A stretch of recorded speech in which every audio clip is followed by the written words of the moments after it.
Hey, it's Lisa here with kind of a late evening edition of Sacred Woman Wednesday. This Sacred Woman Wednesday is a little different because we are not turning to the history books. We are not turning to sacred texts or anything like that to learn about and meet our sacred woman for today.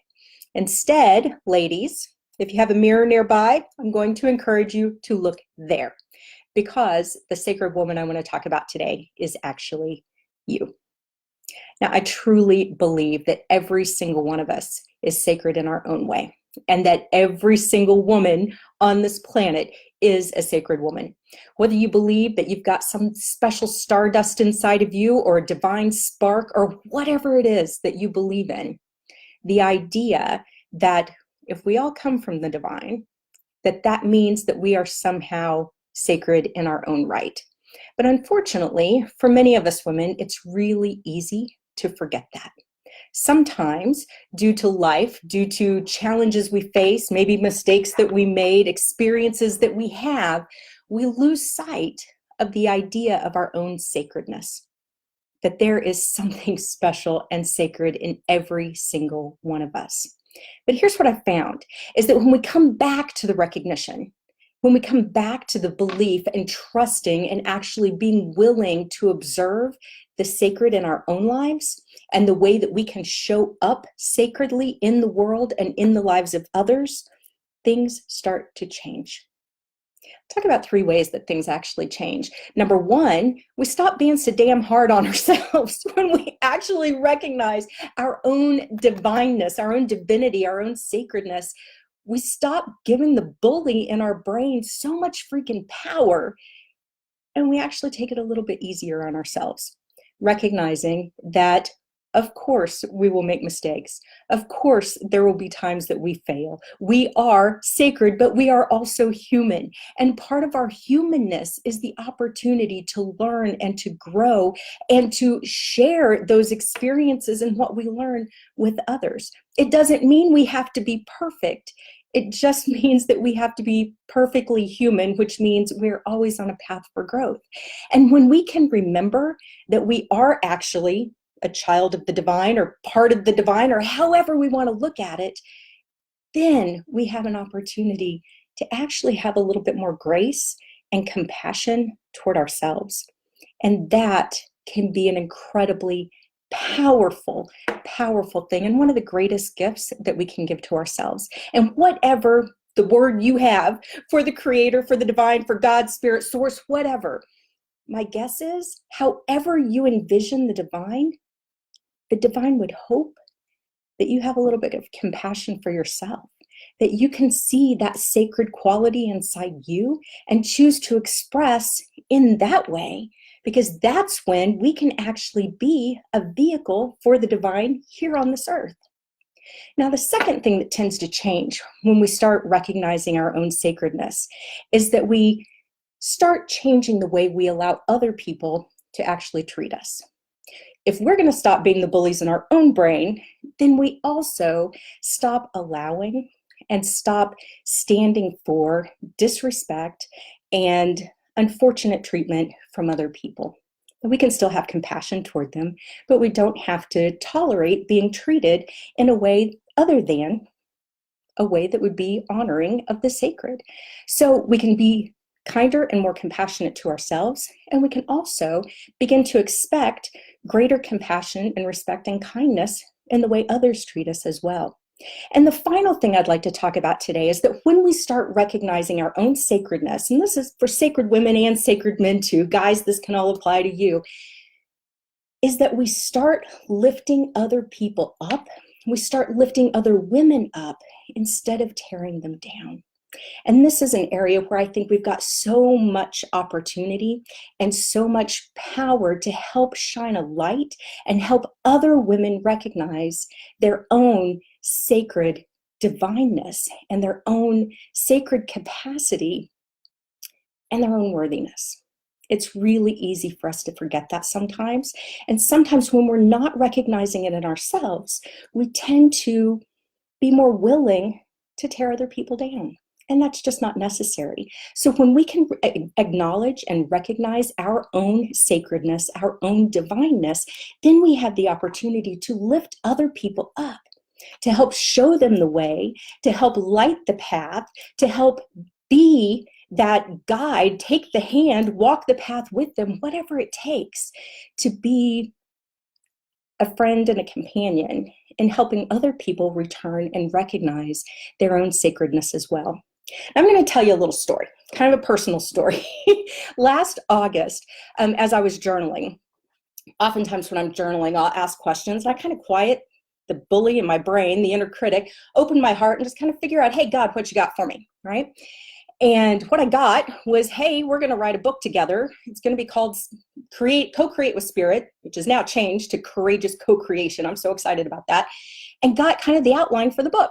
I thought, well, that's cool. But I didn't know exactly what we were co-creating. So in September, I remember I was going to bed one night and this thought was in my mind as I'm saying my prayers at night. I was like, all right, God, what are we co-creating here? Are we co-creating a book? Are we co-creating a program? Are we building a cathedral? What the heck is it? And the answer I got was really clear. And it was, we are co-creating you.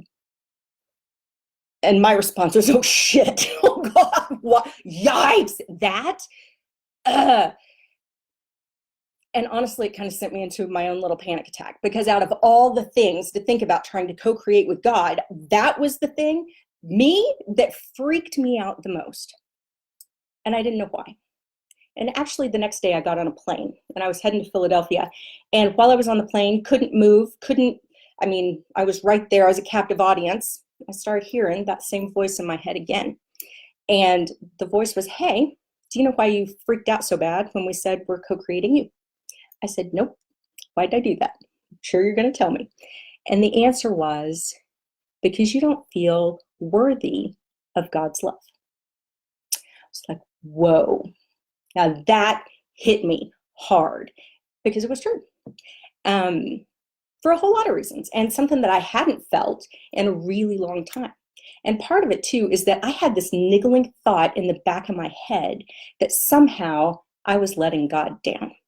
That I had recognized that I had kind of these gifts, and we all have gifts, right? But I'd finally recognized and taken on, realized, okay, I've got something to share here, but wasn't sharing it. And in doing so, truly in my heart, believed I was letting God down. And on that plane, flying to Philadelphia, the land of independence, brotherly love, the whole business, I got a pretty stern awakening, not stern, very loving awakening as to how that's just simply not the case. Now, fast forward to less than a month ago. And normally when I pray quietly in my head, whatever. This day I was actually praying out loud. And I remember I was saying, giving thanks to God out loud. Thank you for your love. Thank you for your support. And then these words came out of my mouth. I said, and thank you for helping me to finally realize that I am worthy of both your love and your support. That struck me because I had never said those words before. And I'm not even sure I'd ever thought those words before. But on that day, something in me totally changed. It shifted completely. That inherent recognition of worthiness, that inherent recognition of honoring the sacred within and being willing to make decisions that specifically honored that sacred woman within me. And if I can encourage any of you to do anything, it's to recognize and make decisions that honor the sacred within you. Now, I'll be honest, this past month has given me plenty of challenges, in terms of, do I believe it? Do I believe that I'm worthy? Do I believe that this is true? Am I willing to make the decisions that honor the sacred woman within me? And it's been interesting because the answer a month ago probably would have been no. And thanks to that realization, the answers are different now. And, it's been a long journey going from that place of feeling that perhaps I'm not even worthy of God, wanting to co-create with me, that I'm somehow letting God down, to this place of knowing that I'm worthy, knowing that there is a sacred flame inside of me that I have the opportunity to share with others. And quite frankly, I could not have made that journey on my own. I'm so grateful for the people who have been on the journey with me, who have been lanterns on this journey, helping me to remember my own sacredness and to own it and honor it. And I think that that is such a gift that we can give each other, that when we are surrounded by people or interact with people who recognize their own value and give us permission and encouragement to remember and recognize our own value, my God, that's how we make this world a better place. That's how we lift each other up. That's how we let love actually soar in the face of fear and in the face of hate and in the face of all these other things. When we can start seeing our own worthiness, share that with others, help them see their own worthiness, that's when lives change. That's when communities change. That's when our world has the opportunity to change.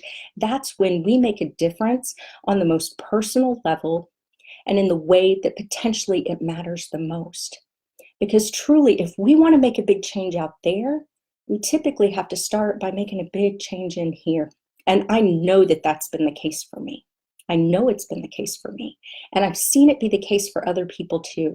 And I am just so very grateful for the friends over the past year, especially, who've walked beside me on this path, who've carried the torch or the lantern when I didn't even know there was a lantern to carry to light the way, who have helped me open my eyes and my heart to seeing, the sacredness inside me, because the truth is I saw it in them all along. And that happens with many of us, is that we can see the light and the divinity and the goodness and the sacredness in other people and be totally blind to it in ourselves.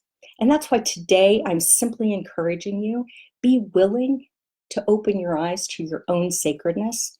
Be willing to honor the sacred woman that you are, because when you do that, the world gets brighter.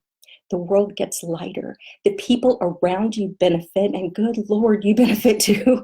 So, to all the friends who have helped me make this journey, thank you. And if any of you out there feel like you're alone in the walk, feel like you're alone on the path, feel like you need somebody walking beside you on the path or carrying a lantern or a flashlight or a candle, whatever it might be, let me know, because I would love the opportunity to be able to walk this path with you. So on this Sacred Woman Wednesday, just know you are worthy and you are loved, and I appreciate you, and I look forward to talking with you next time. Thanks.